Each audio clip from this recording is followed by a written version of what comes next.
Hello everybody and welcome to week October 14th of Journalism 301 Online. A couple of notes. I haven't finished grading your midterm exams yet because there are a couple of people who are still taking it due to technical problems, which leads me to another thing. When you have technical issues, please don't panic.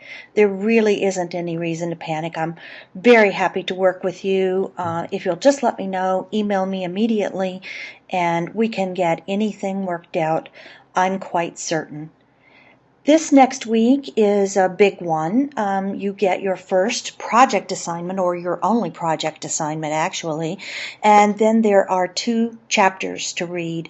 Now in this PowerPoint we're going to cover a little bit more than 2 chapters. I'm not asking you to read chapter 12, but this PowerPoint covers just a little bit of chapter 12. You're not responsible for chapter 12 at all, just for the information in this PowerPoint. So let's go ahead and get started. The Civil War really put everything on hold for the United States, and most certainly for the southern states. And before the Civil War, people had started moving west. And after the Civil War, this picked up in earnest. So newspapers were an important part of this movement west. People who were immigrating across the country really wanted information from back east. They had relatives still there. This is very important, this second item here. They believed that the area they were going to was well established if it had a newspaper. For the Spanish language population, and also those Native American populations, they wanted newspapers in their own language. And also people needed something to read to entertain them in their very difficult lives, because there was nothing about moving west that was easy. American Indians entered journalism in 1828. Shortly after the Cherokee language was written down, they started a newspaper, the Cherokee Phoenix. And then in 1835, the Shawnee Sun was started out in the Indian Territory out west. But the Indians got no respect from the white press at all. A lot of editors considered Indians inferior. There is a typo in my PowerPoint here. I have just noticed that should be most frontier editors considered Indians inferior beings, not Indiana. Eastern newspapers really wanted the white portion of America to settle the West and get rid of the Indians. So newspapers fabricated stories about Indian massacres, and of course we all know about Little Bighorn. After that, the newspapers in the East were united in calling for the U.S. cavalry to clear the West of Indians. And the West was dangerous for all editors. Mobs could kill an editor with whom they disagreed.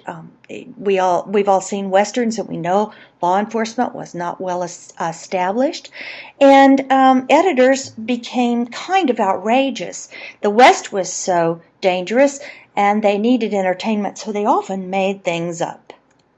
The Arizona Sentinel and the Arizona Miner got into a war of words that was just unbelievable. And you can read that for yourself. It's not often in today's newspapers that we read criticisms of another person as being quite to that extent. A Minnesota editor went after a U.S. Marshal he didn't like, and you can read that for yourself.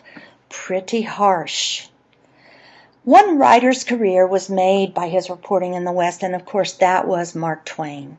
Mark Twain was probably the kind of guy that we would like to be next to at a party. He made up tremendous stories. He imbibed in alcohol and absolutely had a wonderful time while he was a journalist, quote-unquote journalist out west. Here are a few of Mark Twain's exploits. He was sent out of town to cover a one-day story and stayed for a week. He wrote a new version of the Lord's Prayer, and, obviously very strong language. And he said he was the most conceited person in the territory, already a character as he had his exploits riding out west. After the Civil War, advertising changed for newspapers. We hear a lot about brands. Now, branding is important in marketing. Well, manufacturers began to think of themselves that way. Shortly after the turn of the century, we began to have automobile manufacturing. There was the Industrial Revolution caused a lot of things to be made in factories, and manufacturers wanted a brand. Department store, more goods. Advertising agencies were set up to handle these accounts for people, and it became extremely powerful, an extremely powerful industry, and they could threaten to remove the advertising from newspapers if the newspapers did not write what they want. So newspapers had to change. They became objective. Objective doesn't mean that you can completely leave your biases out of everything, because you really can't. But you can try to tell both stories or both sides or all sides of a story. They went after the big news. Editors became better at business, and they added special features and columns to try to attract readers to the newspapers. In the South, journalism was stifled. It took a high toll on the South to fight the Civil War, as you read about the troubles of journalists during the Civil War. Southern newspapers, in some cases, became racist. And we'll read a little bit more about the Civil Rights Movement, journalism and the Civil Rights Movement, as we go forward. And Reconstruction really reestablished the party press system in the South. So we began to have an age of yellow journalism. And this began with Joseph Pulitzer. And then, of course, it continued on with William Randolph Hearst. The yellow journalism wasn't called that because it was printed on yellow paper, as some people think. It was called that because there was a comic that began to appear in the pages of the newspaper. It was called The Yellow Kid, and that's why this period of journalism got this title. Selling newspapers, the most important thing in journalism. It was the beginning of investigative stories.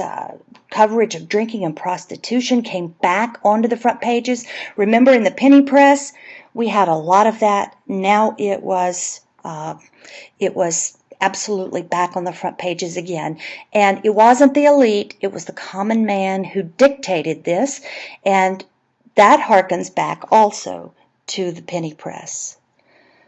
Now, Pulitzer's tactics for the world, Nellie Bly went into an insane asylum and wrote stories about it. Jules Verne's Around the World in 80 Days, he wondered if she could do it, and she wrote from every stop. He didn't like the privileged classes at all, even though he was one of the privileged classes. He knew that to reach advertisers, he had to go after the common man.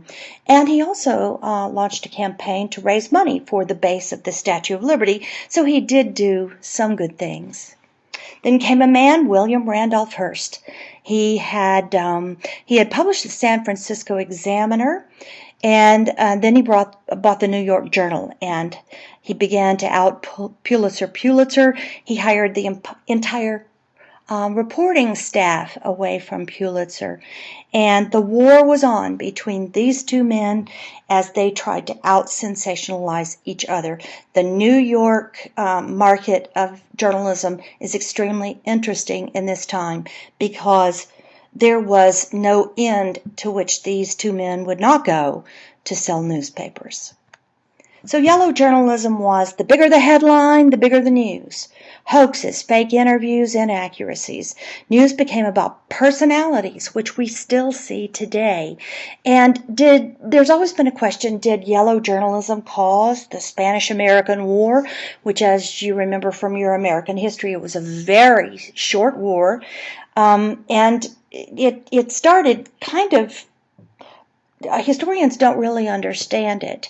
But William Randolph Hearst sent one of his reporters to Cuba, and the reporter cabled back and said, I'm wasting your money here in Cuba.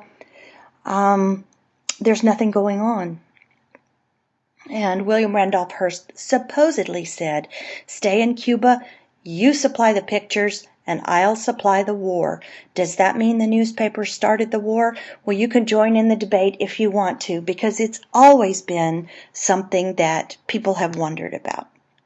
So that is October 17th. Remember, email me about any problems you have, and good luck. The quiz will be again on Friday and Saturday of this week. And good luck on all of that. And if you have any questions at all about the project, let me know. I think what you need to do right now is really just start thinking about it. Don't put it off, though, because it's due right after Thanksgiving.